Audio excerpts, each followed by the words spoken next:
제가 전에 부목사로 섬기던 교회 담임 목사님이 종종 하시던 말씀이 있습니다. 설교할 때 한국 교회라는 말을 입에 올리지 말라는 것이었습니다. 이분이 왜 이런 당부를 하셨는지 충분히 이해가 됩니다. 일단은 주제가 넘은 말이기 때문입니다. 그렇지 않습니까? 우리가 무슨 세례 요한과 같은 선지자도 아니면서 무슨 온 한국의 교회를 이끌어가면서 한국 교회가 이렇다느니 저렇다느니 말을 할 권세를 부여받지 못했지요. 두 번째 이유는 한국 교회라는 실체가 없기 때문입니다. 여러분은 한국 교회를 다녀보신 적이 있습니까?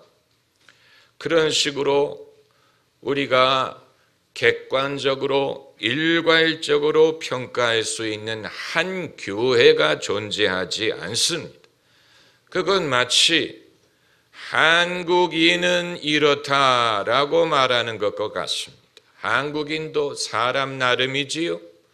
이런 사람 저런 사람이 있고 전부 다 다양한 것이지 한국인을 하나로 묶어서 한국 사람은 이래 한국 사람은 저래 이렇게 말할 수 있는 것이 아닌 것처럼 교회도 교회마다 다른 것이고 이런 교회가 있고 저런 교회가 있는 것이지 그들을 마치 공통의 성격을 가진 것처럼 일반화하여 말할 수 있는 것이 아닙니다.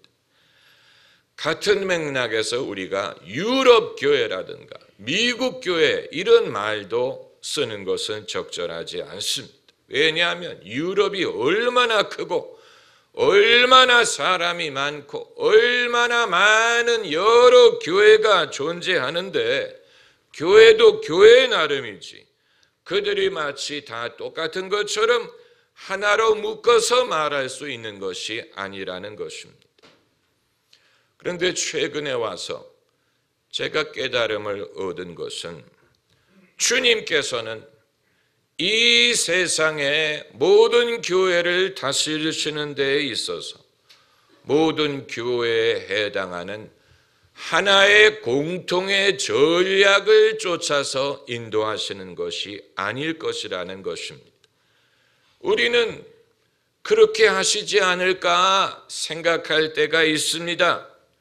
군대가 전쟁을 할 때 국가 원수가 있고 그 밑에 총사령관이 있고 그 밑에 장성들 영관급, 위관급, 하사관, 사병들이 있어서 공통의 전쟁의 목적을 쫓아 전쟁을 수행하는 것처럼 이 지구상의 교회들도 예수 그리스도께서 총사령관이 되시고 그 밑에 사도와 선지자와 복음 전하는 자들과 목사와 교사와 여러 일꾼들이 있어서 어떤 하나의 전략을 따라 움직이는 것이 아닐까? 과연 그렇다면 왜 아무도 그 전략이 무엇인지 우리에게 말해주지 않고 이 세상의 교회가 이기고 있는지 지고 있는지 잘하고 있는지 못하고 있는지 성장하는지 쇠하는지 전략이 무엇인지 하나님의 계획이 무엇인지 말해주지 않느냐? 궁금하게 생각하는 것입니다. 오늘날 과거 초대교회처럼 사도들이 없어서 그런가? 선지자들이 없어서 그런가? 만약에 사도와 선지자의 직분이 회복이 된다면 그들이 예수 그리스도를 대신하여 교회를 위한 예수님의 전략과 계획을 우리에게 말해줄 수 있지 않을까? 소위 신사도 운동이라는 것도 그런 취지를 쫓아서 하는 것이라고 생각이 되는데 그러나 우리가 이렇게 생각하는 것은 초대교회 사정을 잘 모르기 때문입니다. 우리가 신약 성경을 곰곰이 읽어보면 당시 초대교회는 어떤 한 중앙 집권 체제라든가 기관이라든가 어떤 한두 사람에 의하여 움직이지 않았습니다. 당시 교회가 생기는 것은 거의 자발적인 일이었습니다. 어느 누구의 지시에 의한 것이 아니었습니다. 그래서 빌립이란 사람이 사마리아의 날에 가서 단독으로 교회를 세우지를 않나. 흩어진 초대교회 성도들이 안디옥에 가서 이방인들에게 복음을 전하는 교회를 세우지를 않나. 어떤 유명 인사에 의하여 교회가 세워진 것이 아니고 어떤 중앙 계획에 의해서 교회를 세운 것이 아니었습니다. 교회가 세워진 후에도 어떤 중앙의 제도에 의하여 감독을 받은 것이라고 생각되지도 않습니다. 일단은 찾아다니기가 너무 멀고 연락을 주고받기가 너무 어려워요. 당시에 무슨 전화가 있었던 게 아니고 인터넷이 있었던 것이 아닙니다.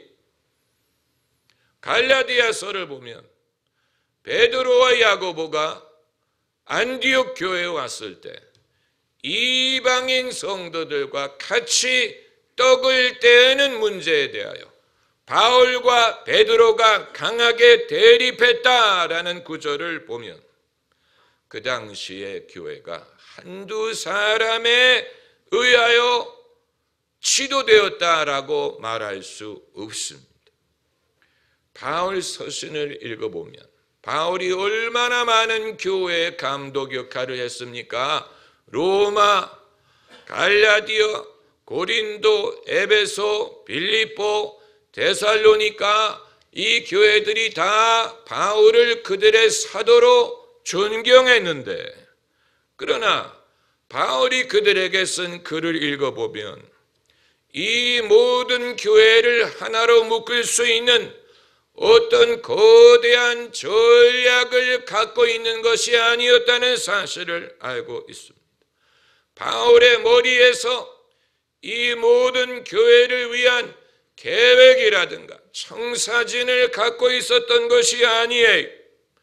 교회가 교회될 수 있었던 것은 각 교회에 주님이 주시는 은혜 때문이고 각 교회에 주시는 은사가 있었기 때문이고 각 교회가 믿음을 가졌기 때문이고 각 교회 성도들의 신실한 믿음과 헌신적인 주의 종들이 있었기 때문입니다. 신약 성경 어디를 봐도 세상의 모든 교회를 감독하기 위한 하나님의 어떤 청사진이 등장하지 않습니다. 주님은 그런 식으로 역사하시지 않았던 것으로 보입니다. 요한계시록을 보면 소아시아의 7 교회에 주님이 주시는 말씀이 등장을 합니다. 소아시아의 7 교회는 모든 교회를 대표하는 것으로 보이는데 이 7 교회가 완벽한 교회는 하나도 없고 교회마다 사정이 다르고 문제가 없는 교회가 없고 이 7 교회가 일사불란하게 움직이지 않았어요. 이 7 교회를 지도할 공통의 계획이 존재하지 않았습니다. 요한이 7 교회에 당부한 말씀들을 보면 맡은 자에게 구할 것은 충성이라는 죽도록 충성하라 그리하면 생명의 면류관을 주리라 라든가 회개하라 열심을 내라 하느니 귀 있는 자는 성령이 하시는 말씀을 들을지어다 이런 각 교회에 맞는 말씀을 주었지 이 모든 교회를 하나로 묶어 성령이 장차 어떤 전략으로 이들을 부응하게 하실지 계획을 말하지 않았습니다. 그때도 그렇게 하지 않으셨다면 지금도 마찬가지일 것입니다.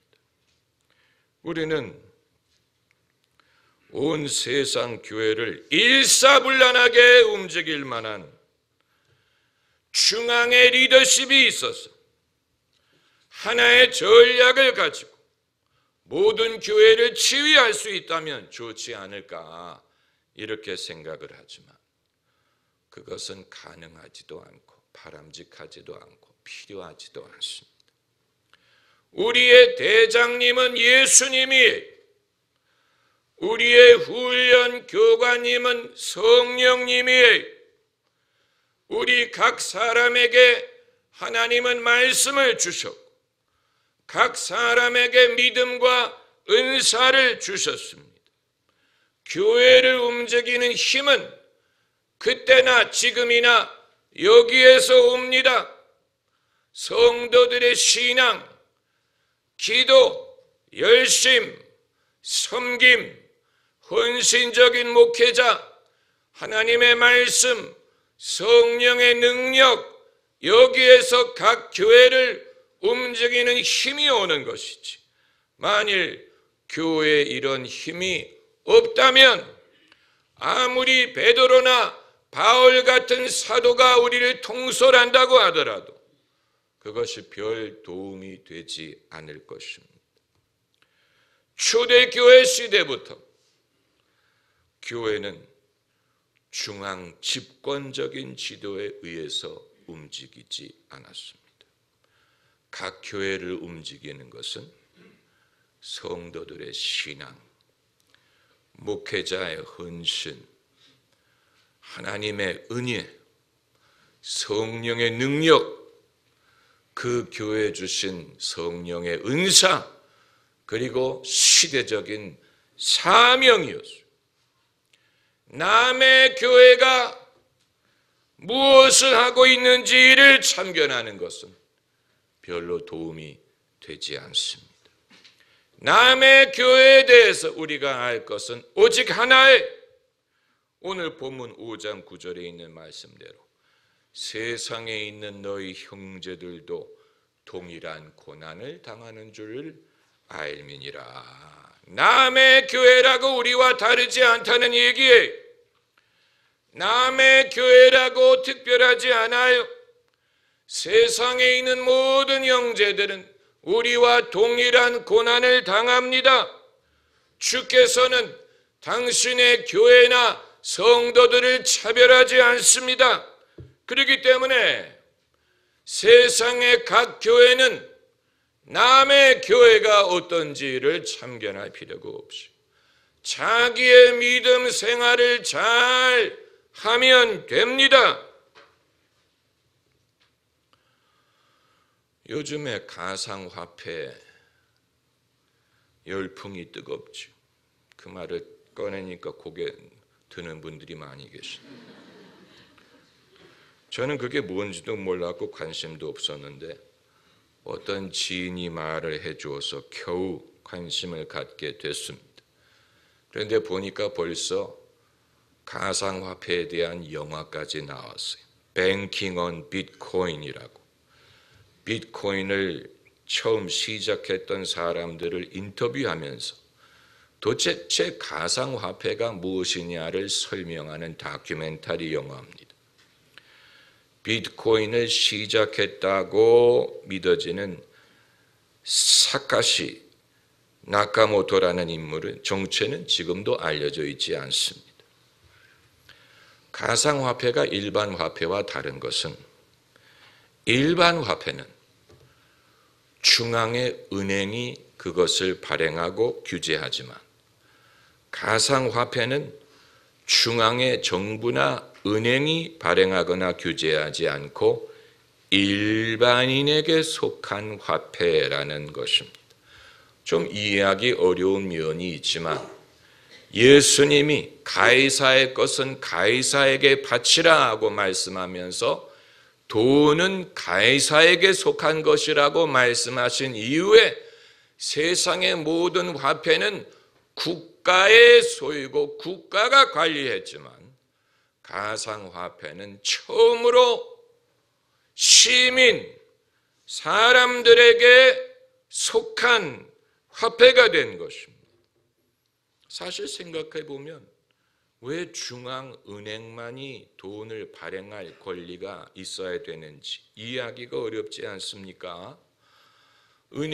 중앙은행이 만들어낸 그 딱지가 거기에 사람의 얼굴이 그려져 있고 숫자가 있다고 해서 내재적인 가치가 있는 것은 아닌데, 그렇기 때문에 가상화폐는 중앙정부의 통제를 받지 않고 민간인들이 유통하는 진정한 화폐의 혁명이라는 것인데, 오늘 이거 말씀드리는 이유는 가상화폐에 대해서 말하겠자 하기 위한 것이 아니고 교회에 대해서 말하는 것입니다. 주께서 교회를 인도하시는 방법도 이와 같습니다.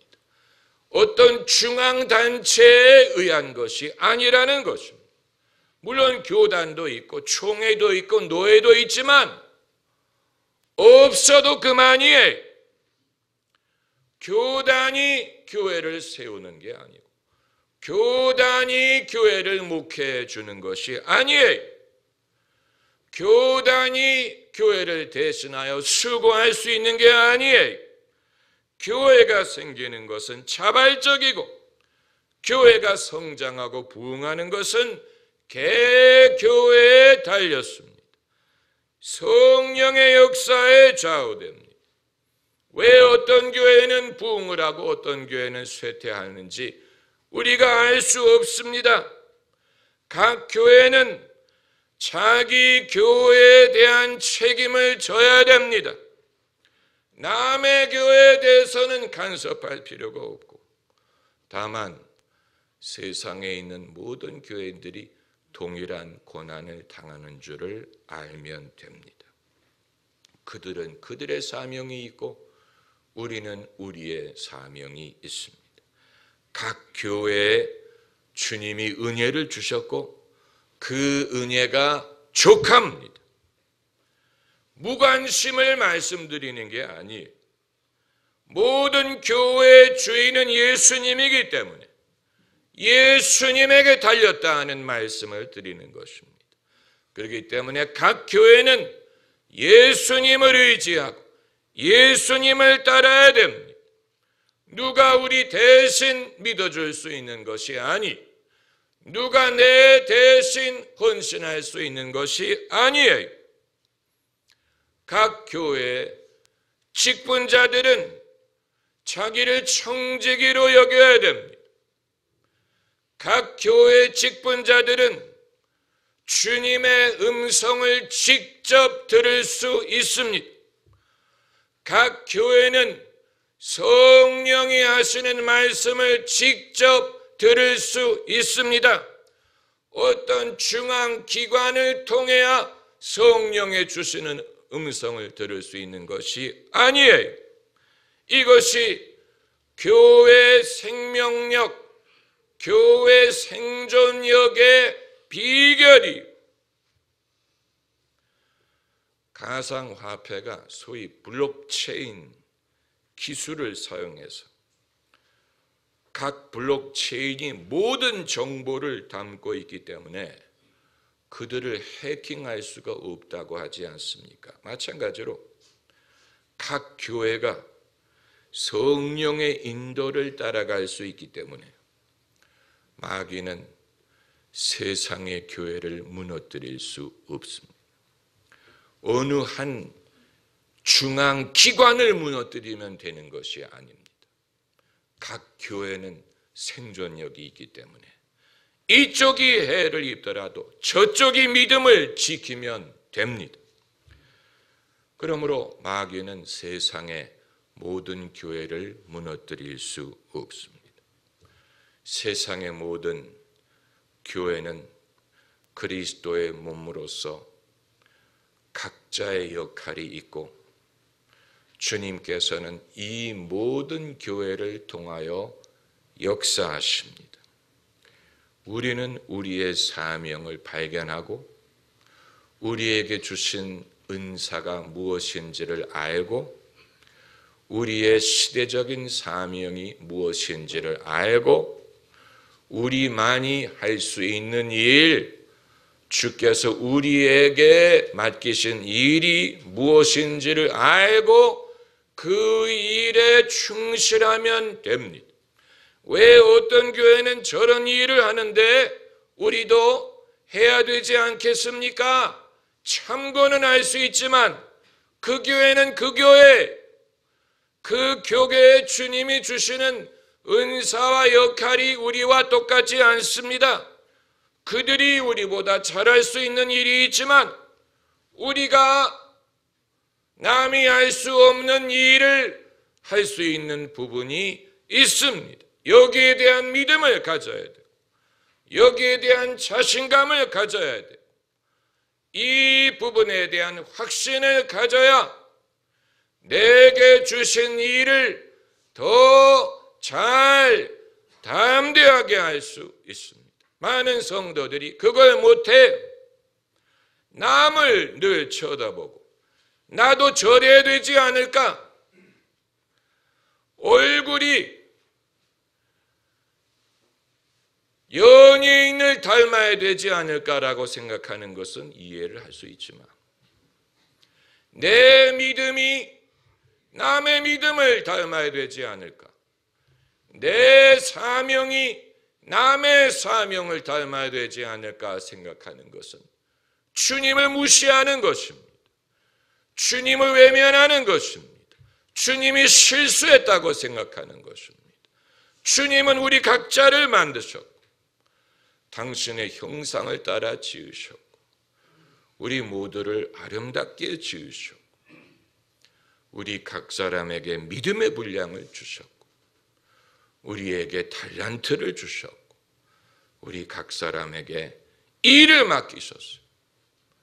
남과 같은 일이 아닐지 몰라요. 그러나 내게 주신 일이 있습니다.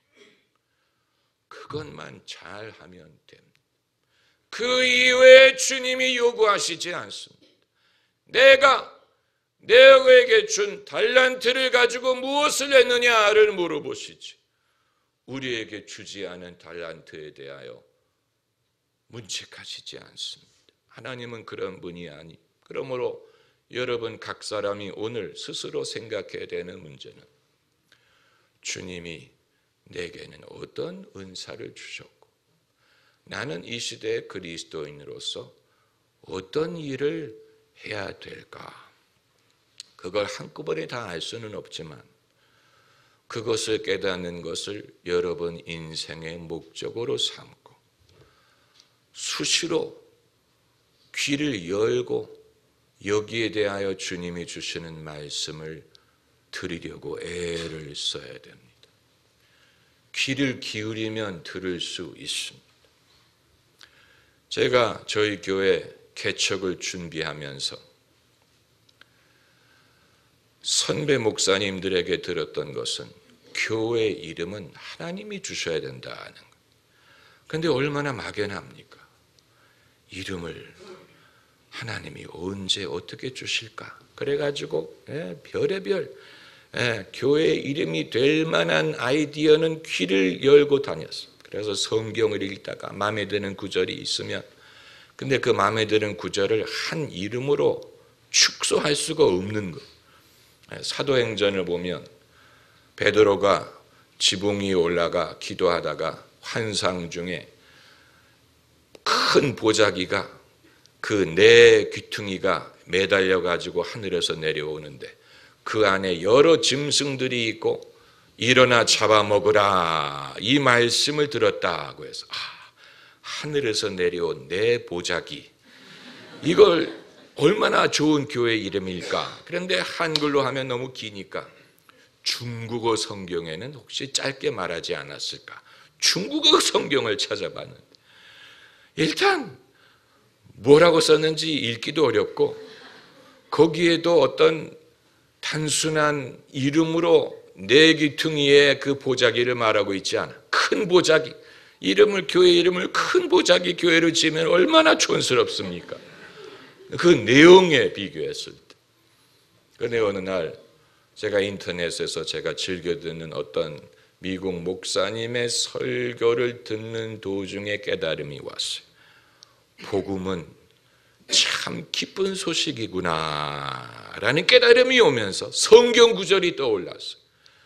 오늘날 너희에게 큰 기쁨의 좋은 소식을 전하노라. 그리고 응답을 받은 거. 저게 이름이다. 큰 기쁨의 좋은 소식, 기쁜 소식 교회. 하나님이 주신 응답이었어요. 그런데 의외로 그런 이름을 가진 교회가 많지 않더라고요. 그렇게 좋은 이름인데. 큰 기쁨의 좋은 소식. Good news of great joy. Good news 교회라는 이름이 거기서 온 것입니다. 우리가 귀를 기울이면 주님의 응답을 들을 수 있습니다. 듣지 못하는 이유는 들으려고 하지 않기 때문에, 듣는데도 알려주시지 않는 이유는 들려주시더라도 순종할 의사가 없기 때문에, 우리는 우리의 사명에 충실하면 됩니다. 주님께서는 애초에도 그러셨고 지금도 그러셨고 이후에도 동일한 방법으로 당신의 교회들을 인도하실 것입니다. 교회의 생존력과 생명력의 비결이 여기에 있고, 그리스도 예수께서는 어제나 오늘이나 영원토록 동일하십니다. 할렐루야. 기도하십시다.